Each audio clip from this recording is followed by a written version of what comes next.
Hey, and welcome back to my channel. I'm Amani Forrester, and I'm the author of the book 30 Reasons Why Men Deserve Nothing, available now on Amazon and free to read if you have Kindle Unlimited. Now, I heard about the story yesterday, and I contemplated covering it because it's so disturbing, and this is just awful. But you know what? I was like, no, my community needs to know what's going on. It needs to know what is happening in the world of some married people. So, the title of this article is called "Missouri Man Admits to Strangling Hospitalized Wife to Unaliving Because He Couldn't Afford Her Medical Bills." This was published on May 7th of this year. I don't know why I didn't hear about this.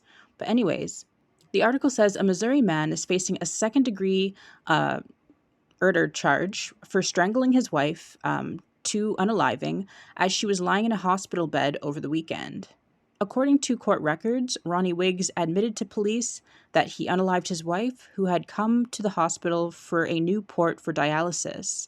On Friday, May 3rd, just before 11:30 p.m., a uniformed officer working off duty at the hospital responded to the ICU unit in reference to the assault. A code blue was called on the victim, according to a probable cause statement.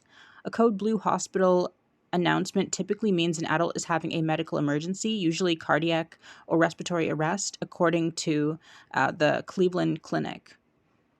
And there he is, looking really scary.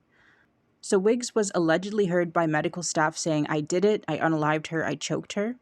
And another witness pointed out suspicious injuries to the victim. The injuries observed were redness to the left and right side of the victim's neck. Also observed was a fresh wound in the middle of the victim's throat.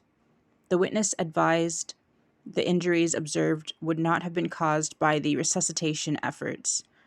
Hospital staff managed to get her pulse back, but they determined she was brain dead and made preparations to harvest her organs.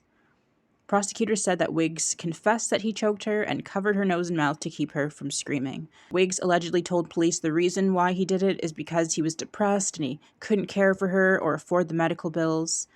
And then Wiggs also allegedly told police that it's actually the third time that he attempted to do this to her. He said he last attempted to unalive his wife while she was at a rehabilitation facility for her medical issues. He said at the time he tried to choke her, but could not follow through with it. Wiggs said his wife woke up and told him not to do that again. That's so disturbing. Poor her.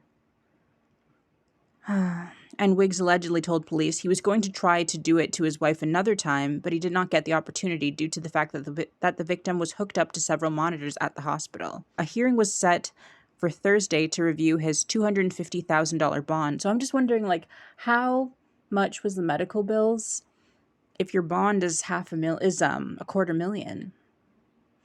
What's cheaper?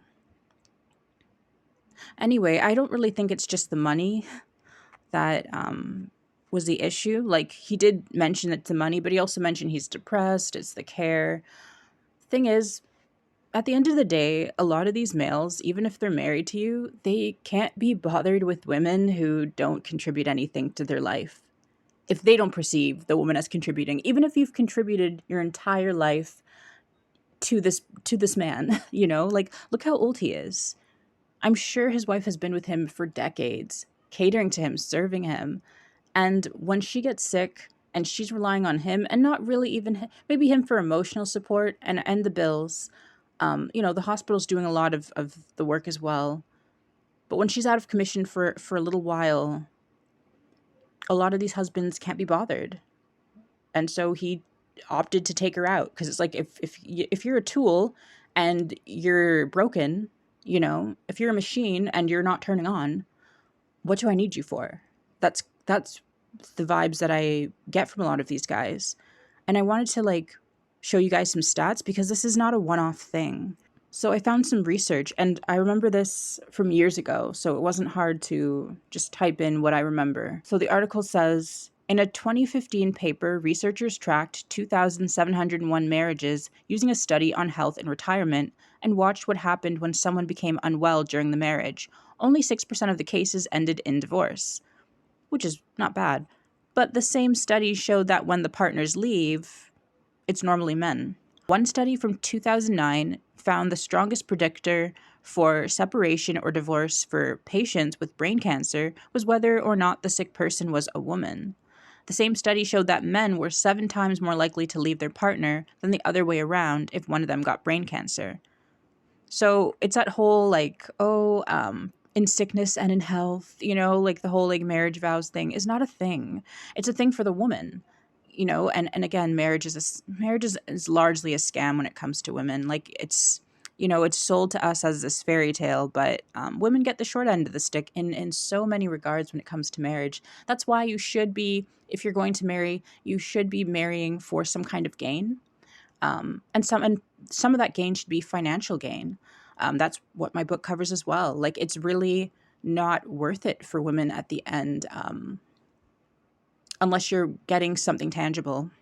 The whole love thing flies out the window when you're out of commission, you're sick or something, and the man gets depressed and is tired of taking care of you. Like where the love is out the window at that point. And I'm going to actually go into a little more of that study. So one moment. So there was a study with 515 patients, and they all had malignant primary brain tumors.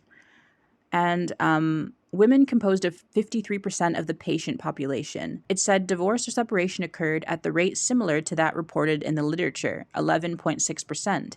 There was, however, a greater than 6-fold increase in risk after diagnosis when the affected spouse was a woman.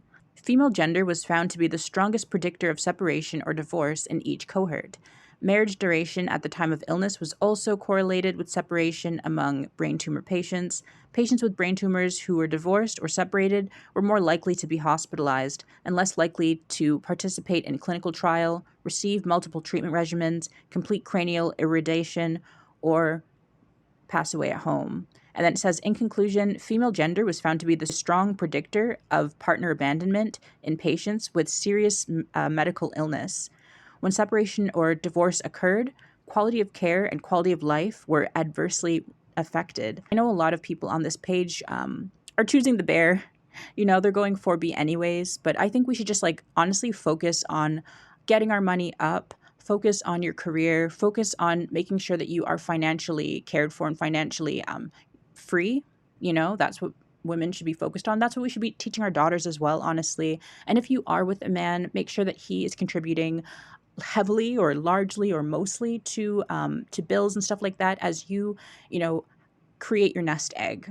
Like a man should not be in your life if he is not financially providing for you and financially helping you to grow, because anything can happen. Like guys can cheat and leave. You might want to leave if things take a turn that you don't like. But a lot of these guys, even when it comes to marriage and you think everything's secure and safe because you're married, no, like a ring doesn't mean all that much to a man who wants to escape it because you've somehow become a burden because you're not doing enough for him. So I'd say be selfish, be more selfish, take care of yourself. I hope this video serves as a reminder. Care for yourself first. I feel so sorry for that poor woman. No one wants to go out that way. She was already sick and on dialysis. Why couldn't you have just let her pass away peacefully? Or honestly, you don't even have to pay. Like, I wouldn't even worry about the bills. I wouldn't even worry about paying those bills. Look how old they are. Of course, we can say, yeah, the American medical system failed this couple, but he made that decision to hurt his wife.